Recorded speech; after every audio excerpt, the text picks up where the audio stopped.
welcome back to Smart Life. No one in the studio is behaving. I'll just let you in on that little secret right now.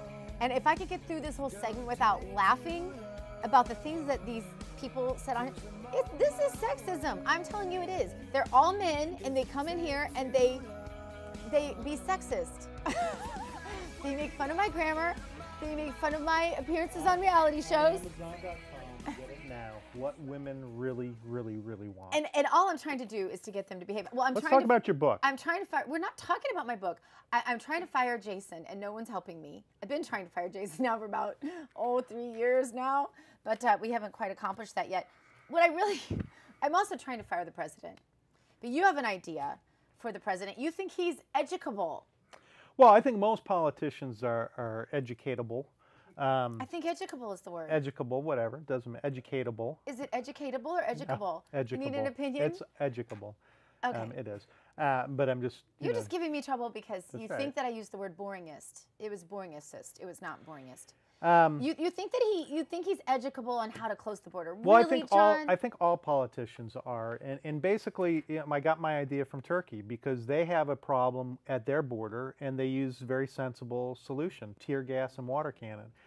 And I'm not suggesting that we use that on our border. I'm suggesting we use that on our politicians, actually, to get them to do sensible things, and just because, frankly, it would be fun. It would be fun. It would be fun, and they deserve it. I thought I worked in a job that I wanted, but I kind of want that job. I'm not going to lie. Right. So that's my article today on Townhall Finance is about how we can use water cannons and tear gas not only to get the right kind of policies out of Washington, D.C., but have fun, too. That's a win-win. Right. You don't have to be Turkish to enjoy it either. Now, what a border like Mexico, what do they do? I mean, what do they do to keep people? If you try to sneak across the border in Mexico, what's going to happen? We could do this afternoon. If we did this into Mexico, obviously we know what happens. You go to jail and you don't get out no matter what people in the United States think, because frankly our president and our politicians don't care what Mexico does to our citizens. Well, what about some of these countries, these third world countries that are or bringing their children in, importing their children with diseases and all sorts of things here into the United States? What about those countries? What happens if you just try to go there? Well, I mean, you go to jail. I mean, you go to jail, but in some of them, don't you just get shot on sight? I mean, I've literally heard that in some of these third world countries, you cross the border, you're shot on sight. Well, I mean, they don't have the respect for the rule of law that we have here in the United States of America. And yeah, I mean, they don't mess around. But they demand that they be able to send their children here. We've had tons of instances in North Korea, Iran, in Syria, where Americans have been detained indefinitely because they violated laws there. I mean, that's usually how it happens. Now, we have a rule of law here, but do we really have a rule of law when we elect politicians over and over and over again who won't actually pay attention to enforcing the law? It goes both ways. Yeah. There's one thing if you really want to have respect for citizens, if you really care about people's human rights, if you really care about equality, then you enforce the law. That's what it starts with. Because what they're really trying to accomplish here in the United States is to keep a permanent underclass of people, mostly Hispanics, under their thumb and voting the right way, election after election. We always see immigration reform as an issue that's going to be postponed until after the next election. And it's really just a way, as I point out in my article today, to keep Hispanics voting Democrat, because there's this misshapen idea that somehow Democrats favor Hispanics. I don't think it's quite as popular, but the Hispanics who vote, they actually listen to it, unfortunately. Yeah, sadly.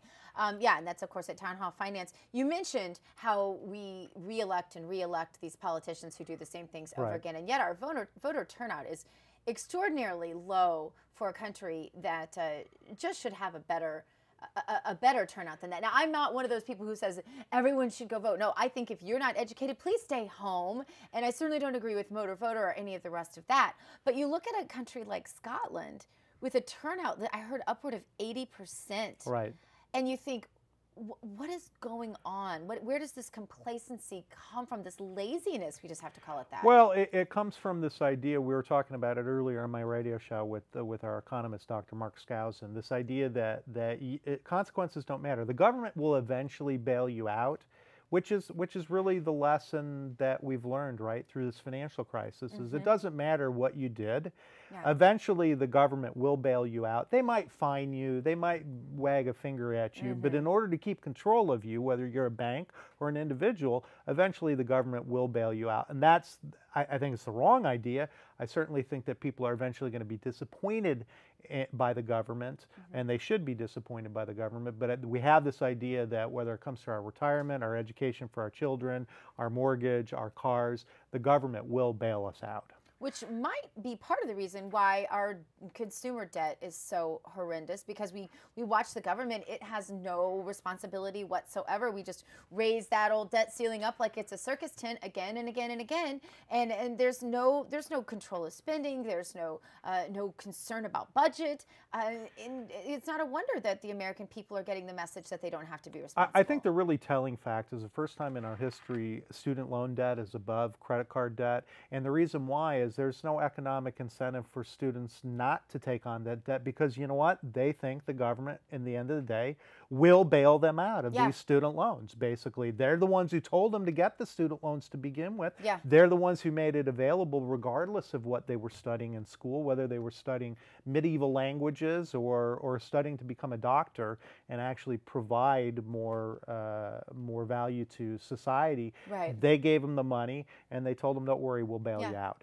Nice cash cow for the lefties in university land. Right.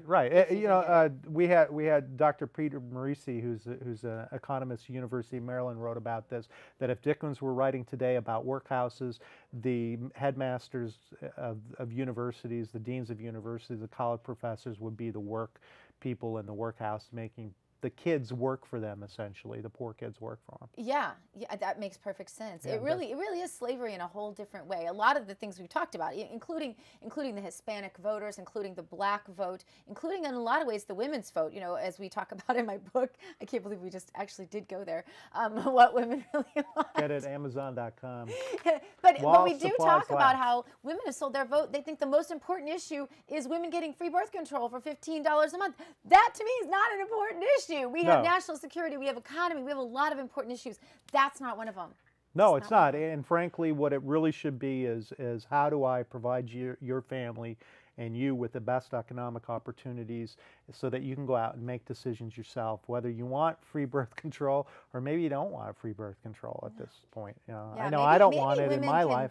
Just grab onto a little dignity and say, guess what? We can actually control ourselves. We can be responsible for our own expenses like that. I have this lovely necklace. Do you like it? Thank you. It's very nice. Yes, who got that for you? Very nice colleague of mine gave me that. Thanks so much for being with us. John Ransom, he is on Twitter at BamRansom and host of Ransom Notes Radio.